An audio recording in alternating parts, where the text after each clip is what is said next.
Hello everyone, welcome back to my channel, welcome to new fresh blog. কেমন আছো তোমরা সবাই? আশা করি খুব ভালো আছো, সুস্থ আছো। আজকের ব্লগটা পাহাড়ের একটা ছোট্ট জীবনের, মানে যে ছোট্টখাট্ট পাহাড়ি জীবন হয় আমাদের, তার একটা ছোট্ট টুকরো নিয়ে চলে আসলাম। আমি রিসেন্টলি গেছিলাম, তোমরা আমার প্রিভিয়াস দুটো ব্লগের লিঙ্ক আমি দিয়ে দেবো, তোমরা দেখতেই পাবে। কারণ রিসেন্টলি আমি দার্জিলিংয়ের ওদিকটাতে বেড়াতে গিয়েছিলাম।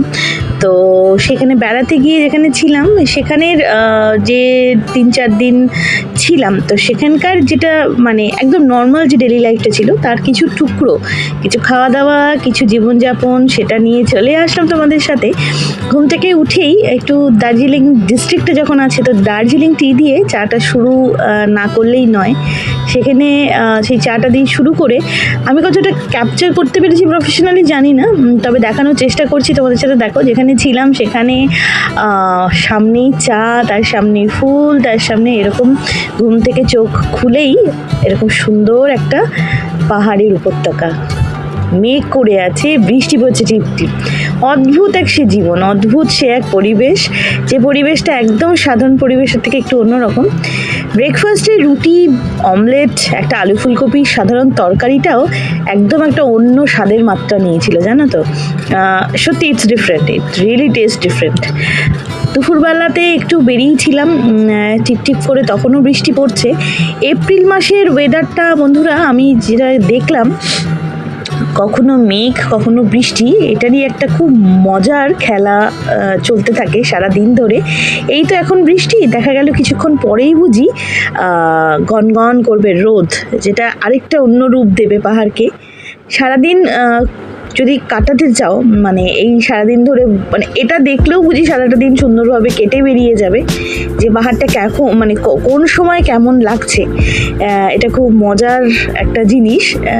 এই বৃষ্টি হচ্ছে, এই রোদ হচ্ছে, দু সময় দুরকম পুরো দৃশ্য।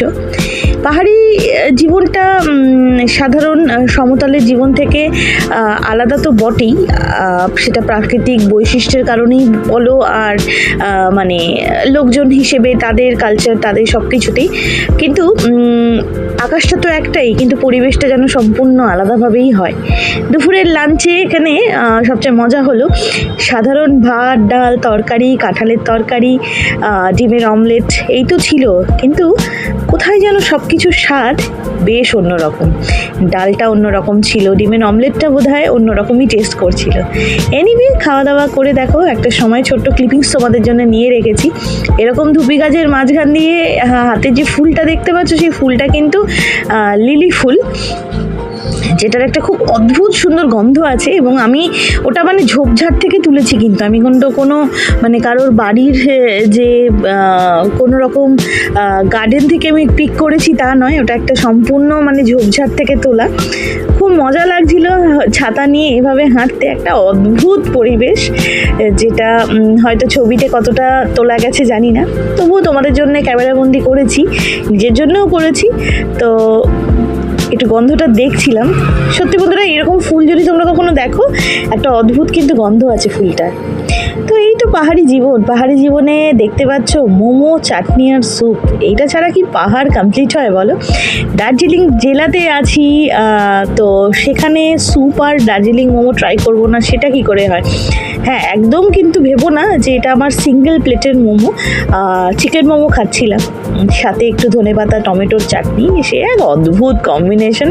কারণ প্রত্যেকেই তোমরা জানো, নেপালিদের যে ন্যাশনাল ডিশ যদি বলতে হয়, তো তারা খুবই এক্সপার্ট হয়ে যায়। আর এই হলো একদম Darjeeling style noodles, egg noodles. তো সাথে ওরা স্যুপটা দিয়েই দেয়, তো পাশে একটু তিল আর একটু কাঁচা লঙ্কা বা শুকনো লঙ্কারই একটু চাটনি। রাতে ডিনারে কোনো একদিন এক এক রকম খেলেও, এই দেখো চিকেনের কারি ছিল একদিন, তার সাথে একটু ভাত আর একটু বাঁধাকপির তরকারি, বাঁধাকপির ঘন্ট বলবো না কিন্তু।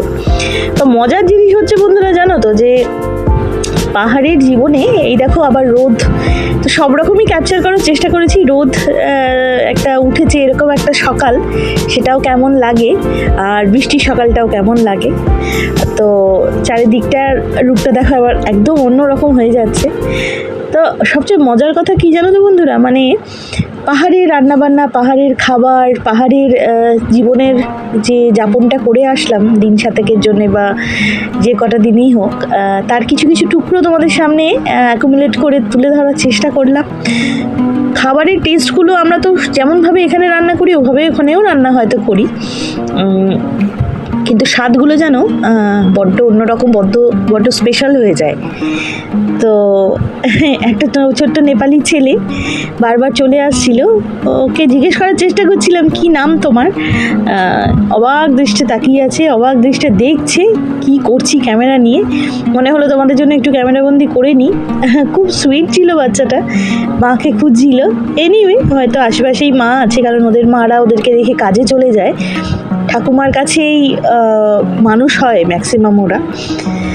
আর কি, এই চলে আসলো একটু বিকালের ক্লিপিংস, একটু হাঁটতে বেরিয়ে চারদিকটা তোমাদের সাথে দেখিয়ে নেওয়ার চেষ্টা করছি, মাঝখানে নিজেকে রেখে। তো টুকরো টুকরো কিছু জিনিস একদম অদ্ভুত সুন্দর, অন্যরকম, সেটা উপভোগ করাটা নিজের উপরেও ডিপেন্ড করে অনেকটা। পাহাড়ের জীবনটা বেশ সুন্দর। রাতের কিছু দৃশ্য দেখো, তোমাদের সাথে শেয়ার করছি। রাতের ওই দূরে দেখো পাহাড়ে, আমার খুব একটা দামি ক্যামেরা নয়, পাহাড়ের গায়ে যে আলোগুলো দেখছো সেগুলো কিন্তু বাড়ি। তো বেশ মজার এক্সপিরিয়েন্স কিন্তু হলো, জানো তো, সুন্দর লাগলো। সুন্দর পাহাড়ি জীবন অন্যরকমভাবে কাটিয়ে আসলাম কটা দিন। খুব মনে পড়ছে এখন যখন ভিডিওটা ভয়েস ওভার দিচ্ছি, নিজের কাছেই নিজের চেনা। ভিডিওটা কেমন লাগলো অবশ্যই কিন্তু আমাকে জানিও কমেন্টসের মাধ্যমে। ছোট ছোট করে তোমাদের সাথে টুকরো টুকরো কিছু অংশ তুলে ধরার চেষ্টা করলাম। যতক্ষণ দেখি ততটাই মন কিন্তু একদম ভরে না। আবার কবে যাব সেই দিনের মানে গুনতে বসলাম। খুব ভালো থেকো তোমরা সবাই, একরাশ পাহাড় সমান ভালোবাসা প্রত্যেকের জন্য রইল। নেক্সট ভিডিও খুব তাড়াতাড়ি আসবে। আজকের মতো আসি, টাটা।